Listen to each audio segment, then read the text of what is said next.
Going from bad to worse for Allstate. Hasn't exactly been a happy new year for some of those in the insurance industry. It's been a great start to the year for State Farm and Geico. I would imagine that their call centers have been busy taking calls from pissed off normal people who are leaving Allstate. But this is the time of year when people attempt to make changes in their lives. I was watching Fox News earlier this morning. They were talking about dry January, where people will dedicate themselves to going the entire month of January without drinking the devil's delicacy. If they were smart, they would go the entire year without it. One of the things that I have realized as I've gotten older, it's not smart, it's not healthy to drink poison. For thousands of others, though, they have set a different type of New Year's resolution. This resolution was spontaneous. It was reactionary. Thursday afternoon, almost 16 million people tuned into the worldwide leader in woke to watch the Sugar Bowl. For as long as I can remember, Allstate has been the primary sponsor of the Sugar Bowl every year. That agreement, though, could be coming to an end with a quickness because by this time next year, Allstate might not have the budget to sponsor it. Hell, with the way things are going, they might not have the budget to sponsor the toilet bowl in the WNBA, which the mainstream media mistakenly calls the WNBA Finals. Right before the game kicked off, though, and right after ESPN made the decision to not broadcast the moment of silence in the national anthem due to what they were calling a timing issue, ESPN didn't have time to broadcast a moment of healing. ESPN couldn't find the time to broadcast the playing of the national anthem. But it's strange. It's very strange because they damn sure found the time to broadcast this. Watch it for yourself. Wednesday, tragedy struck the New Orleans community. Our prayers are with the victims and their families. We also need to be stronger together by overcoming an addiction to divisiveness and negativity. Join Allstate working in local communities all across America to amplify the positive, increase trust, and accept people's imperfections and differences. It has been 72 hours since that polished turd was broadcast to 16 million people, and the outrage hasn't subsided. The doofus in that video, Tim Williner, or whatever the hell his name is, to me, he looks like Adam Silver's alien brother, Voltar. Better be careful, though, because my inside sources, they are telling me that the Star Trek virgin Mike Freeman from USA Today, he has made it his personal New Year's resolution to finally end his lifelong streak of involuntary celibacy. Voltar needs to watch his surroundings so he doesn't find himself mesmerized by the seductive prowess of the alien seducer. Throughout the past 3 days, though, Allstate has attempted to delete that clip from the internet. I'm sure I'll receive an email later today. We demand that you remove our video from your channel. We demand that you cease and desist, disparaging our rapidly sinking reputation. To which I would kindly reply, fuck off. But as it turns out, the video from the Sugar Bowl, that is the least of Allstate's problems. For the last 4 years on this channel, we have covered hundreds of woke wanker spankers, the entire mainstream media, the NBA, the NHL, Major League Baseball, Disney, Bud Light, Target, North Face, the WNBA dump, the NWSL, Meg Rapinoe. The end result is always the same.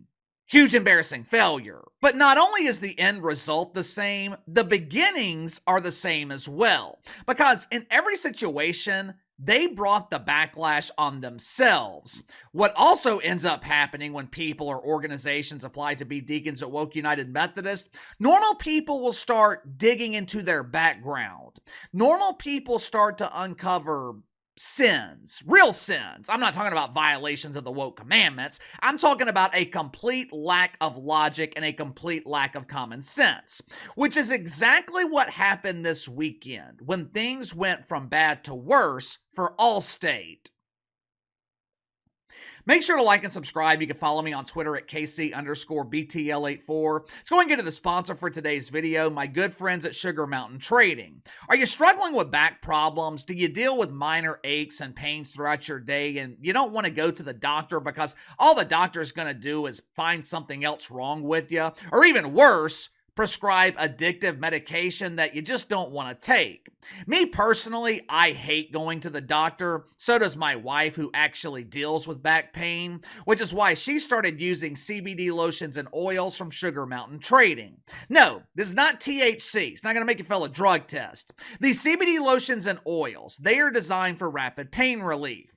My wife deals with nagging back pain from time to time. We have tried over-the-counter stuff. We have tried the chiropractor. Nothing ever worked. Within 5 minutes of me applying CBD lotion from Sugar Mountain Trading, my wife's pain, it was gone. I'm telling you, it was damn near magical. My wife keeps a bottle with her in her purse at all times. Sugar Mountain Trading also offers CBD bar soap that will keep you pain-free and smelling fresh at the same time. The CBD bar soap comes in a variety of scents ranging from lavender all the way to cherry almond. All CBD products offered at Sugar Mountain Trading, 100% natural, 100% free of THC. So click the link in the description below. Use my promo code BTL20, BTL20. Save 20% off your first purchase with Sugar Mountain Trading. How many of you guys have ever heard of Eliza Domingo? Anyone?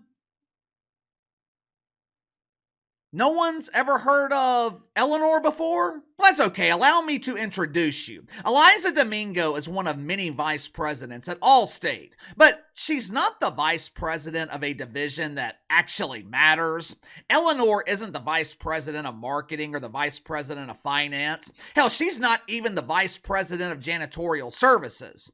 I believe Allstate is still subcontracting the toilet cleaning to the dump divers in the WNBA.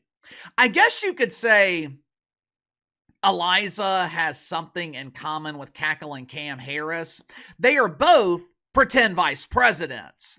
Eliza Domingo is the vice president of human resources and something called Chief Inclusive Diversity, along with being an equity officer.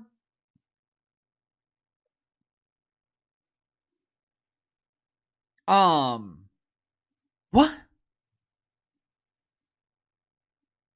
What was that?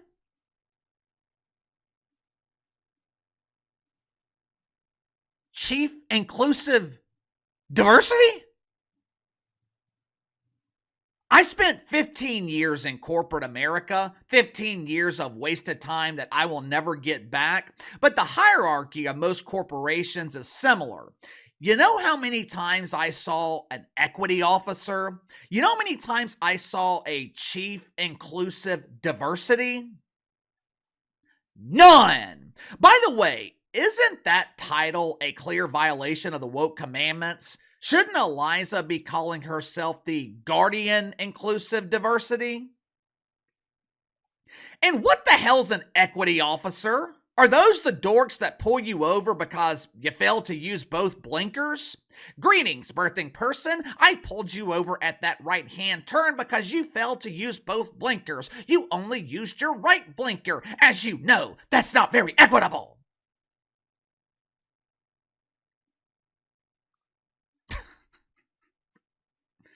Eleanor is a very accomplished deacon at Woke United Methodist. 2 years ago, and I'm not making this shit up, 2 years ago, she was named the top diversity officer at the National Diversity Awards.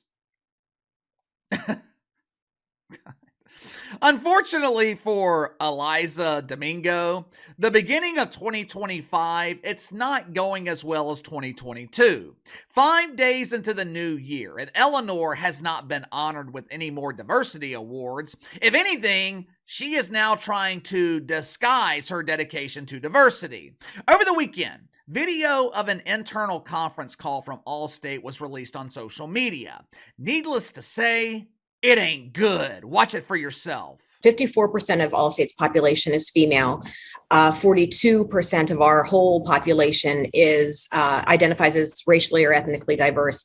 71% of our directors or above identify as either a person of color, or a female of color, which is a pretty good percentage. 60% of our board identifies as either a female or a person of color, and we'll be adding soon a Black female. I'm lucky to be able to say that actually to you now. So our diversity will go up. Our hiring practices bring in more diversity now than ever before in Allstate history. So much, in fact, that we set a goal last year to make sure that we were hiring over the labor available market. And we're doing that. Is it any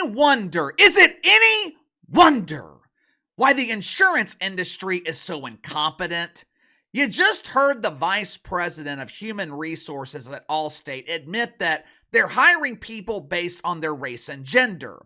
They don't look at qualifications. They don't look at work history. Hell, I'd be surprised if they're even doing background checks. Allstate is literally giving people jobs, promotions, based on how many woke boxes that they check. According to Eliza Domingo, 71% of their board consists of females or people of color.